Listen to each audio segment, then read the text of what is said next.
It is regrettable that the North unilaterally postponed the inter-Korean high-level talks, citing the annual South Korea-U.S. joint aerial drills right after it informed us of the date of the talks, as it does not match with the fundamental spirit and purpose of the Panmunjom Declaration agreed by the two leaders on April 27th.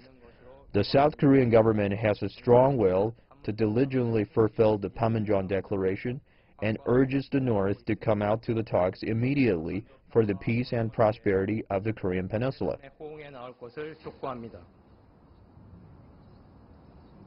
And there is an expectation here that this is a suspension, not a cancellation. We heard also from Cho Myong-gyon, the Unification Minister, saying that he believed the fundamental situation on the peninsula had not changed and that progress would continue to be made. Meanwhile, Jack, the South Korean president is scheduled to visit the US next week. The agenda for this meeting was all about ironing out last-minute issues around the summit. Now it's about firefighting, isn't it? Do you think that Moon and Trump can get the peace process back on track? Well, what we're hearing from officials here at the moment is what we've seen is a bump or a minor setback, and that it's not off track. The train hasn't been derailed.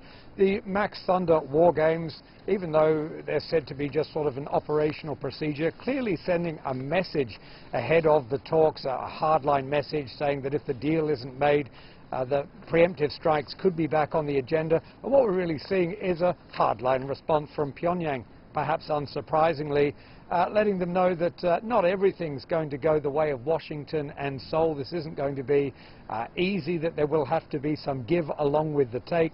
So the fundamental agenda of President Moon and Donald Trump, while they're talking in Washington, is probably not going to be drastically altered. They'll be looking at a potential timeline for denuclearization. They'll be looking at exactly what denuclearization should mean. And from what we hear, they're going to be looking at economic relief for the DPRK if it moves ahead with that schedule. That's something that South Korea has been pushing hard for a long time, really waving the carrot rather than the stick and saying, if you do denuclearize, we're going to do our best to make sure that your economy grows quickly. And that's the same message we're finally hearing out of Washington. So we hear that those economic preparations will be a big part of it. But certainly they're going to be talking about this. What is the strategy? What is Pyongyang throwing up here? Could there be potential bigger risks? Or again, is this just a minor setback?